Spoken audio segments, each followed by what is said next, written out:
ಇವರು ನಮ್ಮ ಸೊಸೆ. ಬನ್ನಿ ಅತ್ತೆ ಸೊಸೆ ಯೂಟ್ಯೂಬ್ ಚಾನಲ್ಗೆ ಎಲ್ಲರಿಗೂ ಸ್ವಾಗತ ಸುಸ್ವಾಗತ. ನಾವು ಮಾಡ್ತಿರೋಂಥ ರೆಸಿಪಿ ಬಂದು ಇವತ್ತು ಕಡಲೆಗೆ ನಾವು ಎಕ್ಸ್ಟ್ರಾ ಮಟನ್ ಆ್ಯಡ್ ಮಾಡ್ಕೋತಾ ಇದ್ದೀವಿ. ಹಾಗಾಗಿ ಕಡಲೆ ಮಟನ್ ಗ್ರೇವ್ ಮಾಡೋದು ಅಂತ ತೋರಿಸ್ಕೊಡ್ತೀವಿ. ಇವಾಗ 4 ಟೊಮೊಟೊ ತೊಗೊಂಡಿದ್ದೀವಿ. ಅದನ್ನ ನೀರಲ್ಲಿ ಚೆನ್ನಾಗಿ ವಾಶ್ ಮಾಡಿಕೊಂಡು ನಂತರ ಇವಾಗ ಬೆಳ್ಳುಳ್ಳಿ ಸೋಸ್ಕೋತಾ ಇದ್ದೀವಿ. ನೀಟಾಗಿ ಬೆಳ್ಳುಳ್ಳಿ ಸೋಸ್ಕೋಬೇಕು. ಒಂದು 5 ಗೆಡ್ಡೆ ಆಗುವಷ್ಟು, 1 kg ಮಟನ್ ತೊಗೊಂಡಿರೋದಕ್ಕೆ ಅದಕ್ಕೆ 5 ಗೆಡ್ಡೆ ಆಗುವಷ್ಟು ಬೆಳ್ಳುಳ್ಳಿ ಸೋಸ್ಕೊತಾ ಇದ್ದೀವಿ. ನಂತರ ಇವಾಗ ಈರುಳ್ಳಿನೂ ಕೂಡ 5 ಗೆಡ್ಡೆ ಅಷ್ಟು ತೊಗೊಂಡು 5 ಈರುಳ್ಳಿನ ಸೋಸ್ಕೋತಾ ಇದ್ದೀವಿ. ನೀಟಾಗಿ ಸೋಸ್ಕೊಂಡಾದಮೇಲೆ ಈರುಳ್ಳಿನ ಕಟ್ ಮಾಡ್ಕೋಬೇಕು. ನಂತರ ಒಂದು 3 ಇಂಚು ಶುಂಠಿ, ಅದನ್ನು ನೀಟಾಗಿ ಸಿಪ್ಪೆ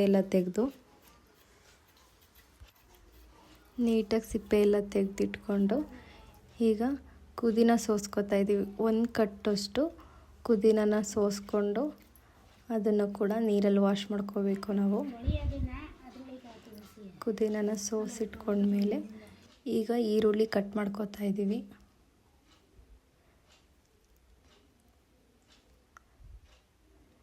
ಈರುಳ್ಳಿ ಕಟ್ ಮಾಡ್ಕೊಂಡಾದಮೇಲೆ ಅದನ್ನು ರುಬ್ಬೋದಕ್ಕೆ ಜಾರಿಗೆ ಹಾಕ್ಕೋತಾ ಇದ್ದೀವಿ. ಆಗಲೇ ಸೋಸಿಟ್ಕೊಂಡಂತಹ ಬೆಳ್ಳುಳ್ಳಿ, ಈರುಳ್ಳಿ ಎಲ್ಲನೂ ಜಾರಿಗೆ ಹಾಕ್ಕೋತಾ ಇದ್ದೀವಿ. 5 ಈರುಳ್ಳಿನೂ ಸಹ ಖಾರಕ್ಕೆ ಹಾಕ್ಕೋಬೇಕು. ಆಗಲೇ ಸೋಸಿಟ್ಕೊಂಡಂತಹ ಪುದೀನನೂ ಕೂಡ ನೀರಲ್ಲಿ ಚೆನ್ನಾಗಿ ವಾಶ್ ಮಾಡಿಕೊಂಡು ಜಾರಿಗೆ ಹಾಕ್ಕೋಬೇಕು. ಒಂದು 3 ಇಂಚಾದಷ್ಟು ಶುಂಠಿನ ನೀಟಾಗಿ ಸಿಪ್ಪೆ ಎಲ್ಲ ತೆಗೆದು ವಾಶ್ ಮಾಡಿಕೊಂಡು ಅದನ್ನು ಕೂಡ ಹೆಚ್ಕೋತಾ ಇದ್ದೀವಿ. ಅದು ಕೂಡ ಖಾರಕ್ಕೆ ಹಾಕ್ಕೋತಾ ಇದ್ದೀವಿ. ಅದ್ರ ಜೊತೆಗೆ ಒಂದು 4 ಹಸಿರು ಮೆಣಸಿನ್ಕಾಯಿ, ನಂತರ 4 ಟೊಮೊಟೊದ್ರಲ್ಲಿ 1 ಟೊಮೊಟೊನ ಕಟ್ ಮಾಡಿ ಅದನ್ನು ಕೂಡ ಜಾರಿಗೆ ರುಬ್ಬೋಕ್ಕೆ ಅಂತ ಹಾಕ್ಕೋತಾ ಇದ್ದೀವಿ.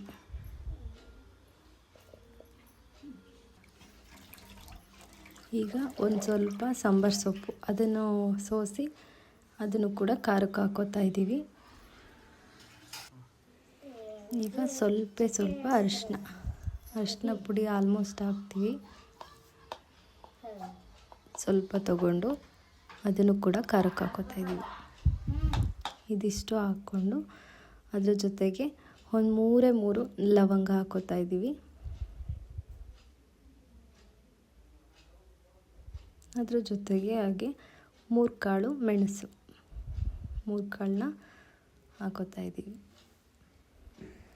ಇದಿಷ್ಟು ಹಾಕ್ಕೊಂಡ್ಮೇಲೆ ಈಗ ಅದನ್ನು ನೀಟಾಗಿ ಪೇಸ್ಟ್ ಮಾಡ್ಕೋತಾ ಇದ್ದೀವಿ. ಈಗ ಇದನ್ನು ಸ್ವಲ್ಪ ನೀರು ಹಾಕ್ಕೊಂಡು ನೀಟಾಗಿ ಪೇಸ್ಟ್ ಮಾಡ್ಕೊಳ್ಳೋಣ.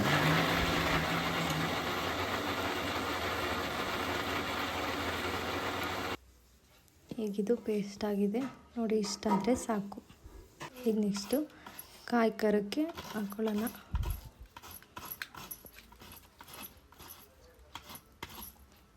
ಒಂದು ಅರ್ಧ ಭಾಗ ಆಗುವಷ್ಟು ಕಾಯಿನ ತುರ್ಕೋಬೇಕು. ತುರ್ಕೊಂಡ್ಮೇಲೆ 1-2 ಸ್ಪೂನು ಅಚ್ಚ ಪುಡಿ, 2 ಸ್ಪೂನ್ ಸಾಕು. ತುಂಬ ಖಾರ ಇದ್ದರೆ ಖಾರ ಹೇಗೆ ತಿಂತೀರಾ ಹಾಗೆ ಹಾಕ್ಕೋಬೇಕು.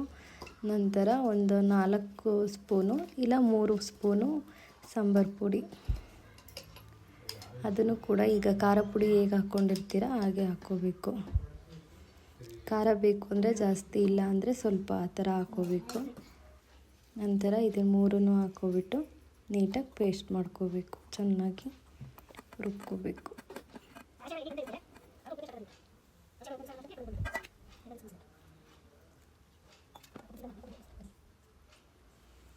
ನೀಟಾಗಿ ಪೇಸ್ಟ್ ಮಾಡಿಕೊಂಡ್ರೆ ಚೆನ್ನಾಗಿರುತ್ತೆ. ಕಾಯಿ ಖಾರ ಅಲ್ವಾ, ತುಂಬ ಸಣ್ಣಗೆ ರುಬ್ಕೋಬೇಕು.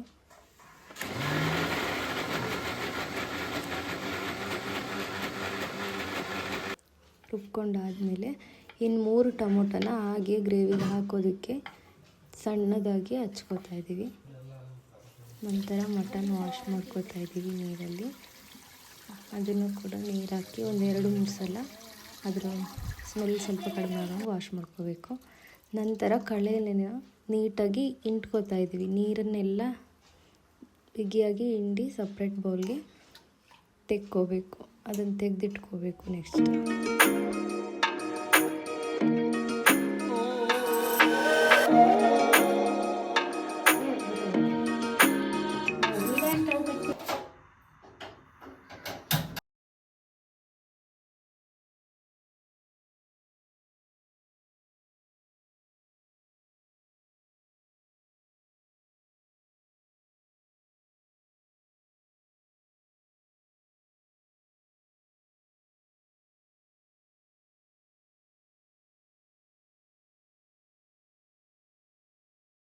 ಇದು ಶುಂಠಿ ಬೆಳ್ಳುಳ್ಳಿ ಪೇಸ್ಟು.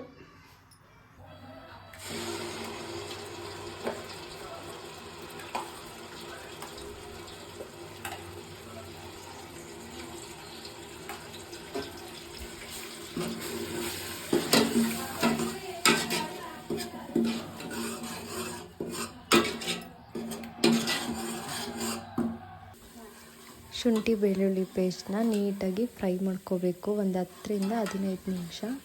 ಅದು ಹಸಿ ವಾಸನೆ ಎಲ್ಲ ಹೋಗೋವರೆಗೂ ನೀಟಾಗಿ ಫ್ರೈ ಮಾಡ್ಕೋಬೇಕು. ಈಗ ಮಟನ್ನು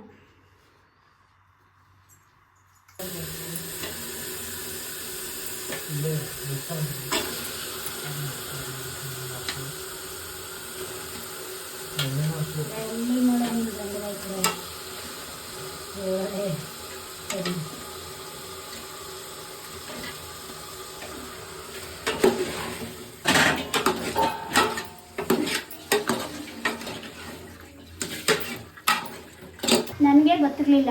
ಮಂಗಳೂರಲ್ಲಿ ಅಡುಗೆ ಕೆಲಸಕ್ಕೆ ಹೋಗಿ ಕಲ್ತಿದ್ದು. ಈಗ ಹಾಸನಲ್ಲಿ ಅಡುಗೆ ಮಾಡ್ತಾಯಿದ್ದೀನಿ. ಆರೋಗ್ಯಕ್ಕೆ ಒಳ್ಳೆಯದು. ಈ ಟೈಮಿಗೆ ಮಾತ್ರ ಕಡಲೆ ಸಿಗೋದು, ಮತ್ತೆ ಸಿಗಲ್ಲ, ಮತ್ತೆ ಮುಂದಿನ ವರ್ಷ ಸಿಗೋದು. ಎಲ್ಲ ಆಯ್ತಾ? ಬೆಳಗ್ಗೆ ಅಂದ್ರೆ ನೀರು ಚೇಂಜ್ ಮಾಡ್ತಾ ಇರ್ಬೇಕಿತ್ತ. ಚೇಂಜ್ ಮಾಡಿದ್ದು ಅದೇನೋ ಒಂದಿನ ಇಷ್ಟ ಆಗಿದ್ದಕ್ಕೆ ನೋಡು ಈಗ ಹೆಂಗ್ ಮಾಡೋದು ಅಂತ ಹೇಳ್ಕೊಡೋದು.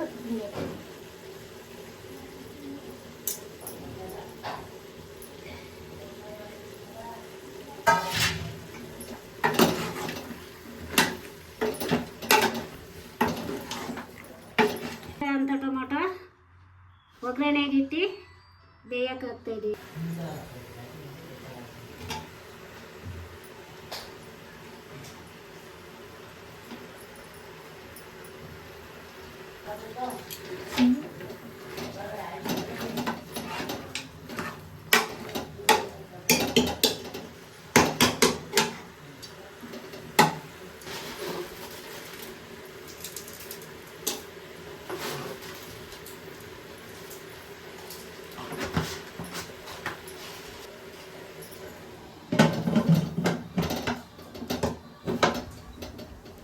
ಈರುಳ್ಳಿ, ಖಾರ, ಮಸಾಲೆ, ಮಟನ್ನು, ಕಡಲೆ ಎಲ್ಲ ಹಾಕಿದ ನಂತರ ಮುಚ್ಚಳ ಹಾಕಿ 3 ವಿಷಲ್ನ ಕೂಗಿಸ್ಕೋಬೇಕು. ಈರುಳ್ಳಿ ಖಾರದಲ್ಲೇ 3 ವಿಷಲ್ನ ಕೂಗಿಸ್ಕೋಬೇಕು.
ಗಮ್ಮಂತ ಇಲ್ವಾ?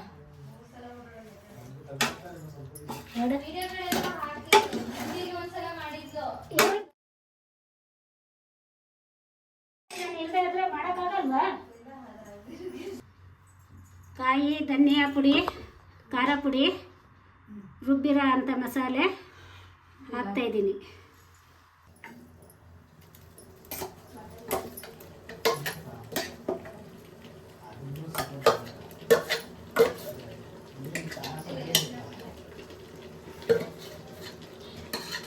ಕಡಲೆ ಗಟ್ಟಿ ಆಯ್ತಾ?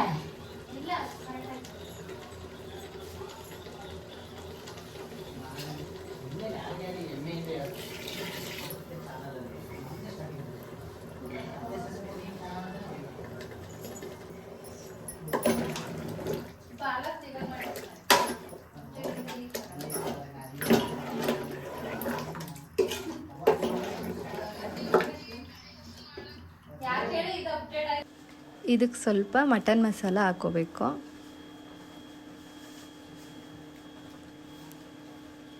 ಹಂಗೆ ಸ್ವಲ್ಪ ಗರಂ ಮಸಾಲ ಅಷ್ಟೇ ಟೇಸ್ಟಿಗೆ ಸ್ವಲ್ಪ ಹಾಕೋಬೇಕು.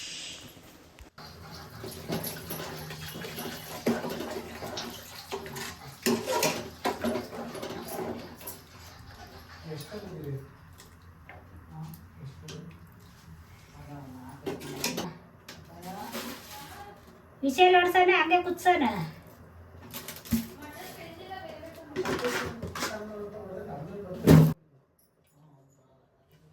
ಈಗ ಕಾಯಿ ಖಾರ ಹಾಕಿದ ಮೇಲೆ ನಂತರ ಇವಾಗ 2 ವಿಷಲ್ನ ಕೂಗಿಸ್ಕೋಬೇಕು. ಈರುಳ್ಳಿ ಖಾರ ಶುಂಠಿ ಬೆಳ್ಳುಳ್ಳಿ ಪೇಸ್ಟ್ ಹಾಕಿ 3 ವಿಷಲ್ಲು, ಕಾಯಿ ಖಾರ ಹಾಕಿದ್ಮೇಲೆ 2 ವಿಷಲ್ ಕೂಗಿಸ್ಕೋಬೇಕು. ನೀಟಾಗಿ ಮಟನ್ನು ಮತ್ತು ಕಡಲೆ ಎಲ್ಲ ಬೇಯಬೇಕಲ್ಲ, ಅದಕ್ಕೋಸ್ಕರ.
ನಿಜವಾಗ್ಲೂ ತುಂಬ ಚೆನ್ನಾಗಿದೆ. ನೀವು ಒಂದ್ಸಲ ಟ್ರೈ ಮಾಡಿ, ಹೇಗಿದೆ ಅಂತ ಕಮೆಂಟ್ ಮಾಡಿ. ನಮ್ಮ ಚಾನೆಲ್ನ ಸಬ್ಸ್ಕ್ರೈಬ್ ಮಾಡಿ, ಲೈಕ್ ಮಾಡಿ, ಶೇರ್ ಮಾಡಿ. ಹಾಗೆ ನಾವು ನೆಕ್ಸ್ಟ್ ಹಾಕೋ ವಿಡಿಯೋನ ನಿಮಗೆ ಪಟ್ಟಂತ ಬರುತ್ತೆ. ಟ್ರೈ ಮಾಡಿ ಮನೆಯಲ್ಲಿ, ನಿಮ್ಮ ಅಭಿಪ್ರಾಯನ ತಿಳಿಸಿ ಕಮೆಂಟ್ ಮಾಡಿ. ಶೇರ್ ಮಾಡ್ಕೊಳ್ಳಿ, ತಿನ್ಕೊಳ್ಳಿ.